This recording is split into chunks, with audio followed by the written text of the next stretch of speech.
Hi there, welcome to Your Stable Friend. Last week we were talking about buying and selling, and there were a lot of questions that came up. A lot of people feeling that we needed to talk a little bit more about it, and I agree. And the second that I hit the stop button last time, I thought, boy, we're just opening up the can of worms. Now we've got to actually go into the can, and then who knows, maybe next week we'll have to clean up the mess. I don't know, but here's what I do know. Buying and selling and trading horses is an extremely old business, like really old. Ever since we realized what we could do with them, we've also been buying, selling, and trading them. And it's always been a little bit unscrupulous, for lack of a better term.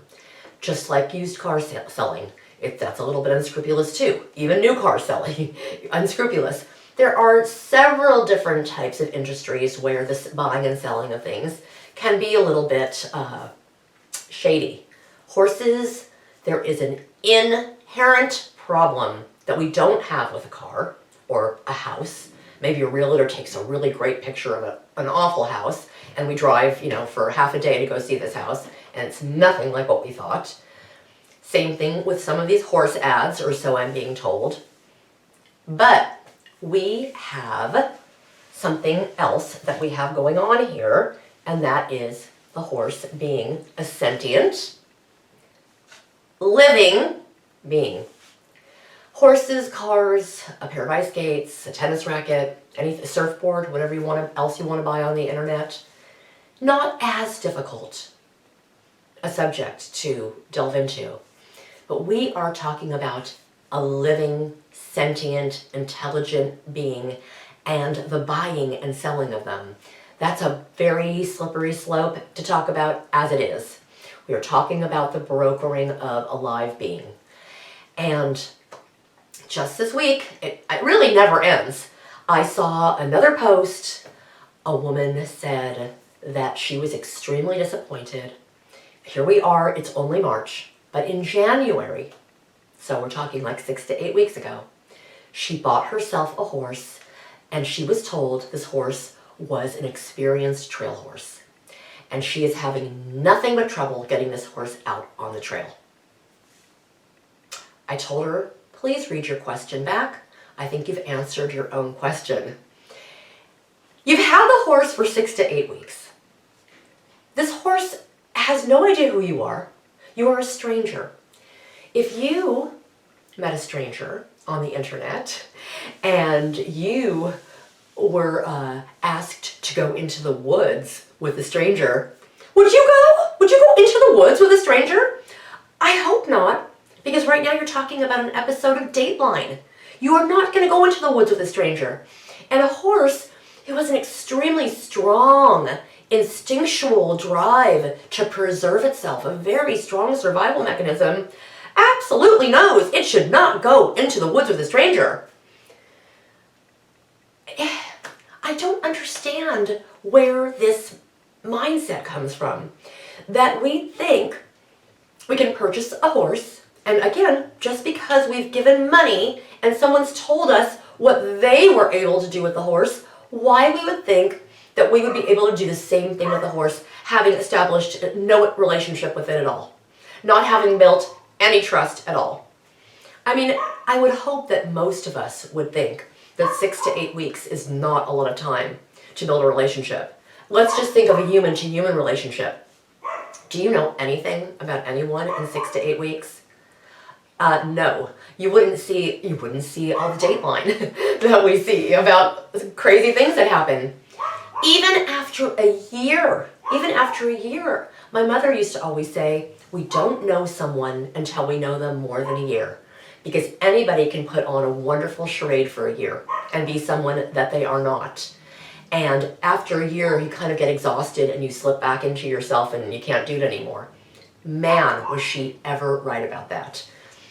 That definitely saved me a lot of heartbreak, knowing that little rule of thumb about people. So, here's what I have to say to her and to anybody else. You want your dream horse? We all want our dream horse.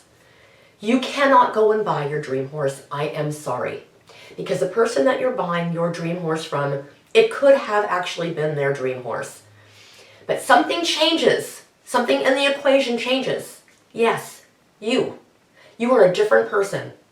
You look different, you smell different, you act differently. Everything about where you're going to take the horse is going to be different. If this is a horse you've only met a couple of times in your in going about to buy a horse, how well does this horse know you? This horse doesn't know you at all.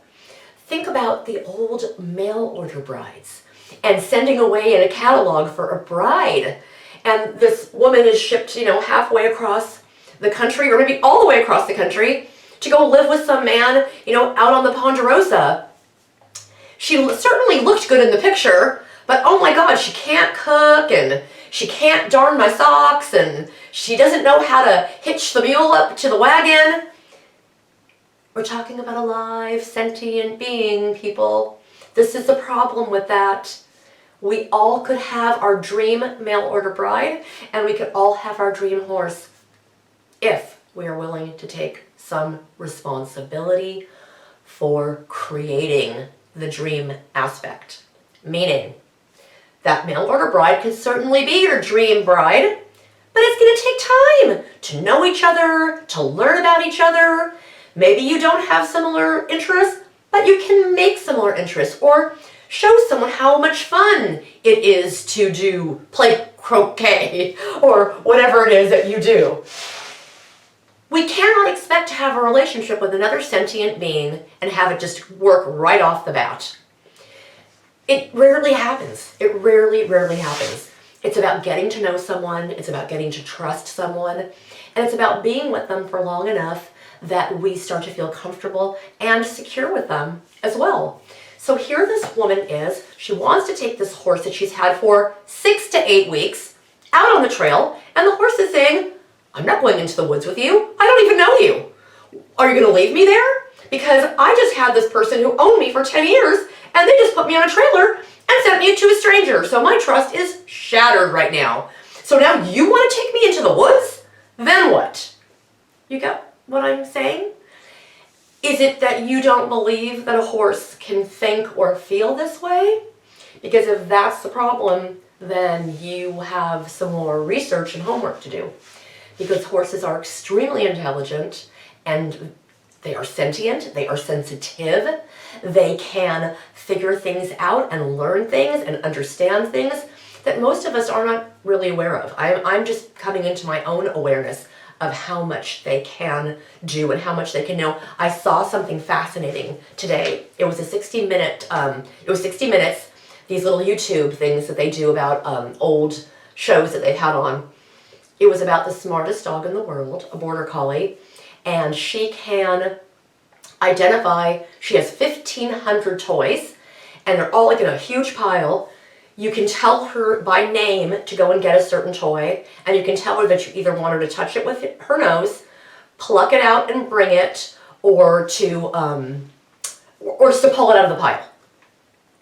She can do it 9 out of 10 times, and I guess the one time, there's just a little bit of a communication, glitch for whatever happens. That's pretty smart. And do you know where that comes from? Pointing.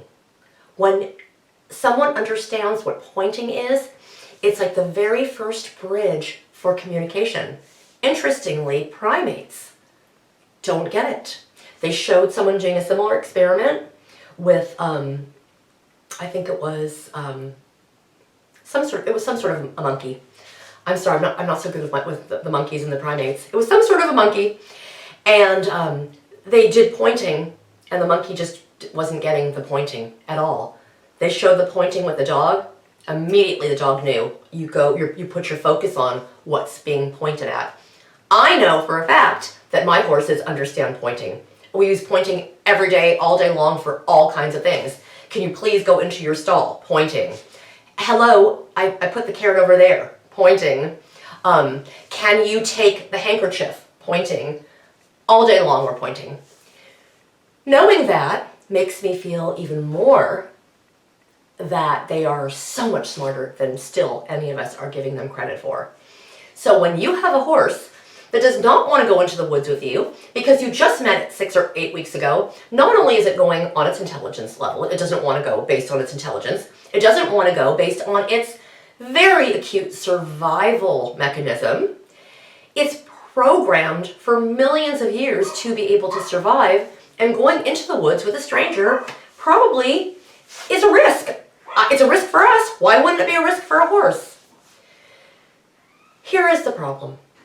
You can have your dream horse. You can. I don't think you can go and buy your dream horse. I don't think if you had all of the money in the world that you could buy your dream horse. Because your dream horse is not going to be a horse that somebody else had, including a baby horse whose mother had it. You need to form a relationship to have the dream horse. The dream comes from not the horse. The dream comes from what you make with the horse, the relationship that you create with the horse. That's where the dreamy part comes. Any horse can be your dream horse. Almost any horse can be your dream horse. Let's put that caveat out of there. Let's say 9 out of 10 horses could be your dream horse if you're willing to do a few things. Number 1, give it some time. Not 6 to 8 weeks. Not even 6 to 8 months. Give it a year. Give it a year. Can this horse be everything you hoped and wanted it to be? I wouldn't make a very split decision on that. I would wait a year and see. Can you feel that you're not meshing with a horse and say after even just a few weeks, oh, our personalities conflict? Really? How do you know? This horse's defense mechanisms are still up. It just got sold to a stranger. Of course it's going to be even more untrusting than it may have already been, if it was already. You have to understand that the buying and selling and trading and brokering of horses already sets that poor horse up not to be your dream horse. Not to be your dream horse. So unless you're breeding them yourselves and you're growing up with these horses that are growing up with you, yeah, I think there's a lot of potential for dream horses to come out of that. But the ones that most of us get that are older and have had a life or maybe a couple different lives, that's going to take some doing. That's going to take some time.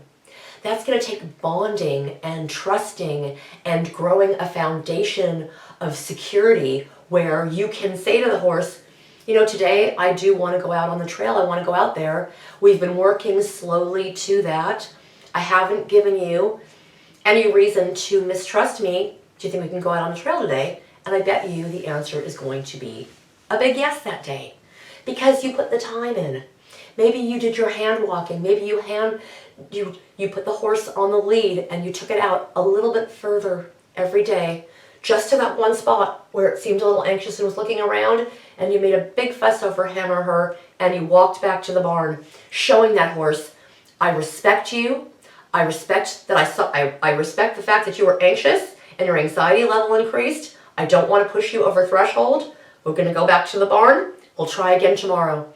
And if you build that up very slowly every day, not only can that take you down the trail, but that can take you to do any other task or discipline or activity that you would dream to do with your horse by doing it in little tiny increments.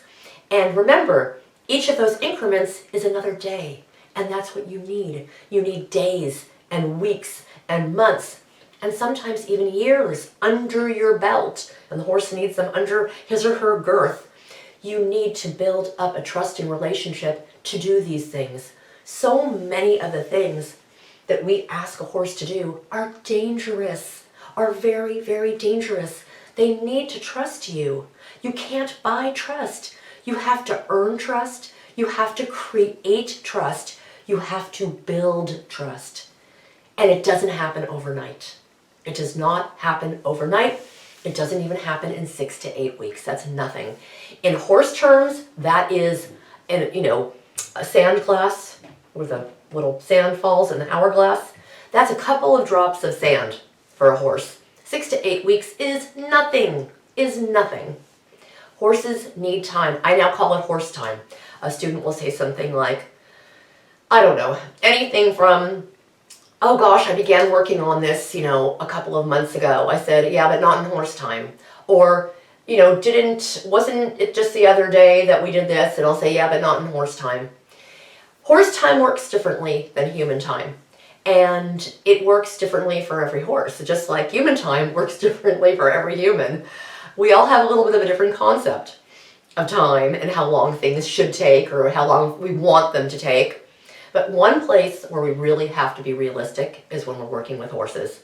And the whole concept of, oh, this has 30 to 60 days of training, or then it was like, oh, this horse 60 to 90 days of training on. That's nothing. 90 days is 3 months. That's nothing. Nothing. That is not enough for me to guarantee you anything. So, say I was a seller, which again, I've never been a seller. I've never sold a horse before. I've only been on the other end. But say I was a seller and I said, oh, this horse has 90 days of training. He'll go down the trail for me. I can jump him. He goes into the water. He goes into the ocean. Blah, blah, blah, blah. Well, that's all well and fine. But you know what? You're probably going to have to maybe not start over because the horse has a frame of reference, but you're going to have to sort of start over. Now you are going to have to build up those same skills with the horse so the horse can trust you to do those things as well. I know that I'm making sense here. I can sense that I'm making sense, and I'm hoping that I'm having some sort of breakthrough factor for some of you who have maybe never thought about it this way before and have been disappointed because you bought a horse and 2 weekends later you took it to a horse show and it acted like it had never been there, but it won the regional championships for somebody else. Come on, let's use our common sense. Yes, that person had a relationship with that horse. You can't have a relationship in 2 weeks. Would you have a relationship with a human in 2 weeks? No. You'd say, oh, it's this person that I met. You wouldn't call it, your dream person or anything like that. It's a person that you just met. And again, if you are going to go into the woods with a person that you just met, maybe someone would say, hey, that's on you. That's not on that person that's trying to lure you out into the woods. You need to know better not to go with a person into the woods, a stranger. That's what I'm trying to tell you here. Buyer beware, seller beware. Everybody needs to beware. The poor horse has to beware the most. But you, as a buyer, it is on you if you believe everything that a seller tells you, not because it might not be true or it is true or it's not true, but because we don't know if it's going to be true for you. You are the one part of the equation that is the mystery. So, let's not belabor it. We'll make a part 3. We'll discuss it more. And I hope that if you are looking for a horse, that this is going to stay with you. And you might be passing up an amazing, amazing prospect for the sheer fact that you don't want to put the time and effort in. Just remember, you're going to have to put the time and effort into everyone, everybody, and everything. That would be the right way to always do it. Would be, again, you don't have to take it down to the studs to start over, but building up your own relationship of trust and security and feelings of being friends with the horse. You can't just expect to get a mail order bride out of the Sears catalog and have this mail order bride come into your life and be your perfect bride. It just doesn't work that way. Even if it's really good, it's still going to get better. The more you know someone, the more you care about them, and the more relationship you build, always the better it gets. Thank you for watching. And if you could please hit the subscribe button. It's down there somewhere. And if you liked it, or even if you didn't like it, there's a little thumbs up or there's a little thumbs down. You can give it whatever you like. But we would love to hear from you. And please feel free to leave your comments. And thank you for watching.